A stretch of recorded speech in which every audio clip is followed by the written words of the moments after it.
Chers frères et sœurs, je vous salue dans le précieux nom du Seigneur Jésus-Christ.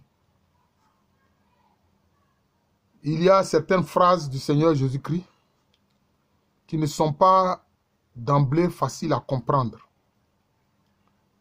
Nous avons besoin de l'éclairage du Saint-Esprit. Que le Saint-Esprit nous éclaire. Alors, il y a une phrase du Seigneur Jésus-Christ qui n'est pas facile à comprendre. En Matthieu 6, versets 22 à 23, le Seigneur Jésus-Christ dit ceci. L'œil est la lampe du corps. Si ton œil est en bon état, tout ton corps sera éclairé. Je reprends. Matthieu 6, versets 22 à 23. L'œil est la lampe du corps. Si ton œil est en bon état, tout ton corps sera éclairé. Alors, quelquefois, certains exégèses disent simplement que cette phrase veut dire grâce à une bonne vue, le corps se déplace aisément. Grâce à une bonne vue, le corps se déplace aisément. Mais le Seigneur Jésus-Christ parle de l'œil. Il ne parle pas des deux yeux. Il dit l'œil. Oui. Nous avons deux yeux. Mais ici, il parle de l'œil, qui est la lampe du corps. De quel œil il s'agit? S'il s'agissait des deux yeux, il aurait dit les deux yeux. Il aurait dit les yeux. Mais il dit l'œil est la lampe du corps. Et il précise, si ton œil est en bon état, tout ton corps sera éclairé. Bien sûr, un seul œil comme les deux yeux servent à voir. Ça sert à voir. Mais de quel œil il s'agit ici? Pour moi, il ne s'agit pas de la vue en général, non. Il s'agit de l'œil intérieur. Il s'agit de l'œil intérieur. Oui. Vous savez, les 5 sens que nous avons, la vue, l'odorat, le toucher, etc., le goût, nous l'avons à l'extérieur, mais nous l'avons aussi à l'intérieur. Il faut comprendre que tout ce qui est extérieur est l'extériorisation de ce qui est intérieur. Excusez-moi cette répétition, mais c'est ainsi. Il s'agit de l'œil intérieur. Oui, il s'agit de l'œil intérieur. C'est pour ça que anciennement, ce symbole-là qui a été malheureusement dévoyé par les forces du mal, où on représente l'œil d'Adonai, l'œil du Seigneur qui voit tout. C'est un seul œil qui est représenté à l'intérieur d'un triangle, mais qui malheureusement a été dévoyé par les forces des ténèbres. Et on a comme l'impression que c'est eux qui ont créé ce symbole. Oh non! C'est l'œil d'Adonai, l'œil de Dieu qui voit tout. Voilà. De même que Dieu, l'œil d'Adonai voit tout, en chaque être humain, il y a un œil intérieur. Il y a un œil intérieur. C'est de cet œil intérieur-là que Jésus parle. Et il dit que c'est important que cet œil intérieur soit en bon état. Mais cet œil intérieur implique quoi? Implique nos pensées les plus intimes, nos convictions les plus fortes. Vous voyez? Cela veut dire que ton œil intérieur, tes pensées les plus fortes, ta conviction la plus forte, si elle n'est pas juste, tout ce que tu fais est mauvais.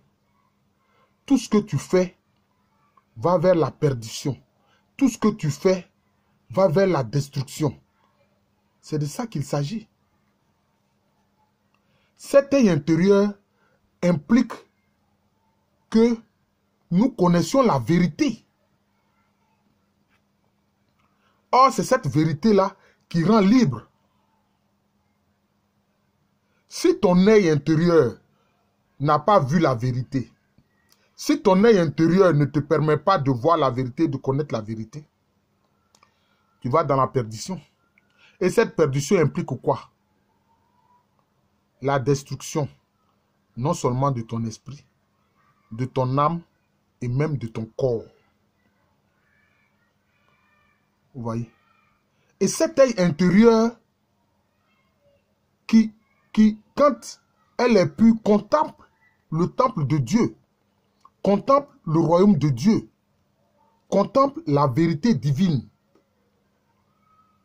C'est ça. Tant que cet œil-là ne voit pas juste, c'est-à-dire quand cet œil ne voit pas juste, c'est-à-dire que cet œil ne voit pas la vérité. Or, il est clair que la vérité, c'est qui? C'est une personne. La vérité n'est pas un concept. C'est pour ça que j'ai fait une vidéo pour dire que la vérité est une personne. C'est la personne de Jésus-Christ. C'est pour ça que ceux qui s'entêtent, et quand on en parle, on dit non, c'est parce que, bon, des personnes comme moi sont des fanatiques, ne veulent rien comprendre. Non. Jésus-Christ est une révélation. Jésus-Christ, là, c'est une révélation. Ce n'est pas seulement le fait de lui dire, ou simplement du kérigme, c'est-à-dire de la proclamation de la bonne nouvelle. On peut proclamer la bonne nouvelle, mais si votre cœur est fermé, si votre œil intérieur est fermé, vous allez tout rejeter. Vous voyez? Vous allez tout rejeter. C'est cela. C'est de cet œil intérieur-là. Cet œil du cœur, quelquefois on appelle ça l'œil du cœur. Oui, c'est l'œil du cœur. Quand cet œil du cœur voit la vérité, contemple la vérité, qu'est la personne de Jésus-Christ, et connaît les mystères du royaume de Dieu. Évidemment, il est difficile de connaître la totalité des mystères du royaume de Dieu, mais les mystères du royaume de Dieu se résument en la personne de Jésus-Christ. C'est pour ça que Paul l'a dit.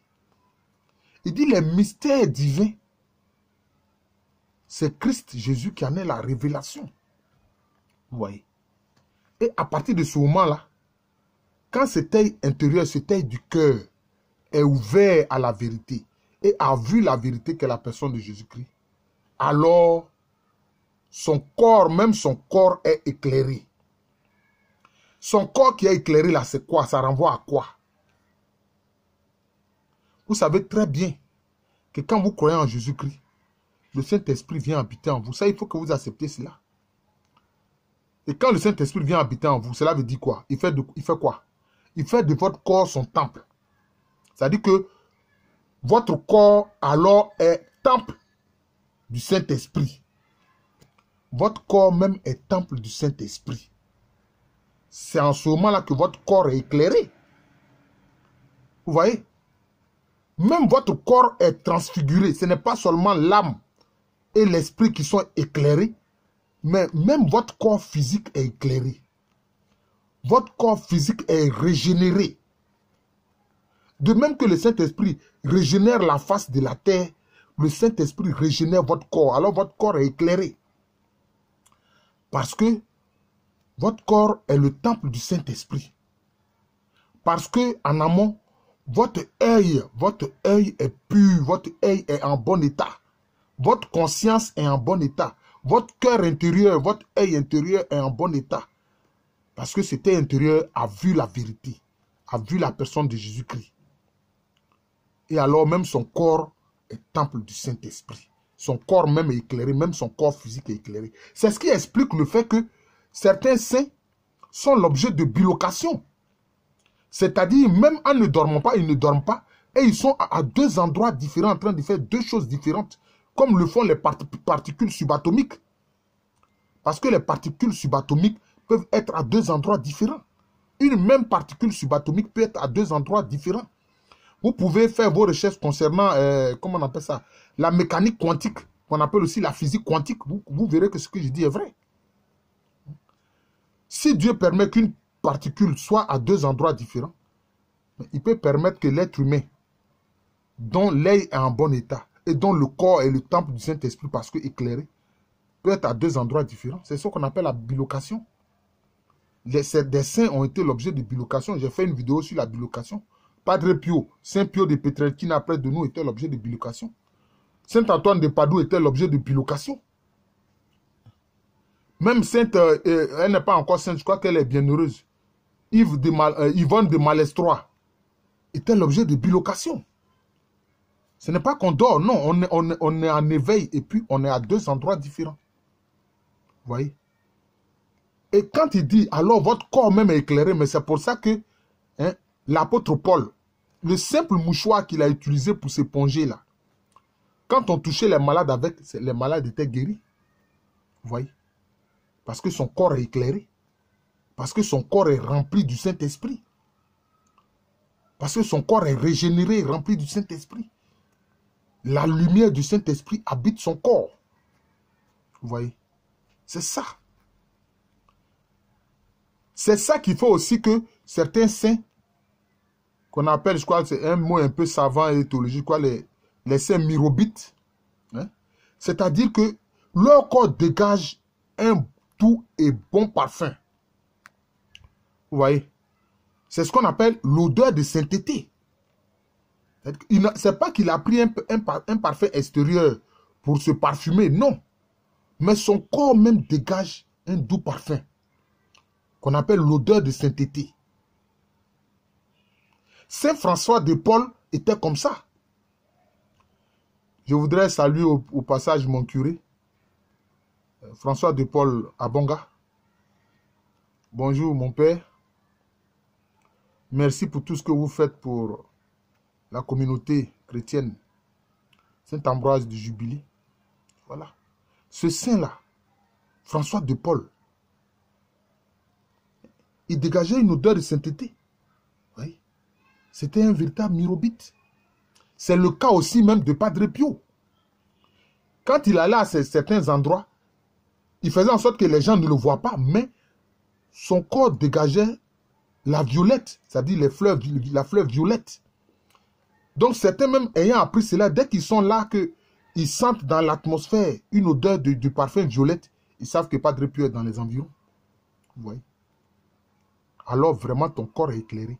Parce que ton corps est vraiment temple du Saint-Esprit.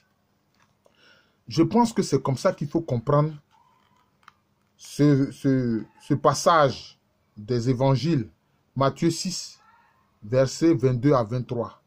L'œil est la lampe du corps.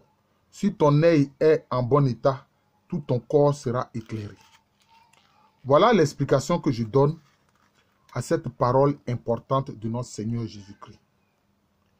Que l'œil de notre cœur soit éclairé. Et quand c'est comme ça, notre doctrine est juste. Et je vous le dis, la doctrine de l'Église catholique est juste. Évidemment, à travers l'histoire, il y a eu quelques erreurs. Quand on a proclamé point de salut en dehors de l'Église, non, c'est point de salut en dehors du Seigneur Jésus-Christ. Et le vicaire du Christ, c'est le Saint-Esprit. C'est le Saint-Esprit que le Seigneur Jésus-Christ nous a laissé. Ce n'est pas un homme, non, c'est le Saint-Esprit. Vous voyez, l'Église catholique, son œil est en bon état parce que sa doctrine est juste. Voilà. Parce que cela implique que notre doctrine soit juste. Quand la doctrine est mauvaise, l'œil n'est pas en bon état. Comme ces gens qui s'en vont tuer d'autres hommes, ils prétendent que c'est au nom de Dieu qu'ils le font. Mais leur œil n'est pas en bon état. Leur conscience est mauvaise. Leurs idées sont mauvaises. Alors leurs actes sont mauvais. Voilà. C'est ça. Alors que si ton œil est en bon état, même les actes que tu poses sont toujours bons. Voilà. Parce que ton corps est éclairé. Alors les actes que tu poses là sont bons. Sont purs. Ces actes-là sont saints. Je vous remercie. Je suis le frère Jean de l'amour de Jésus. C'est mon nom spirituel. et à l'état civil, je suis le professeur Alou Kwame René. Merci de partager ces vidéos sur ma chaîne YouTube, Jean de l'amour de Jésus. Cliquez surtout sur l'image du Sacré-Cœur de notre Seigneur Jésus-Christ qui est dans le cercle. Et puis vous aurez à disposition plus de 180 vidéos. Je le dis souvent quand je fais les vidéos, je poste les vidéos. Voilà. Comme ça, vous aurez la totalité et vous pourrez partager. Voilà. Nous ne pouvons pas laisser les réseaux sociaux dans les mains de ceux qui entraînent les gens dans l'hermétisme, dans l'ésotérisme, dans la sorcellerie, etc. Voilà. Merci et à très bientôt.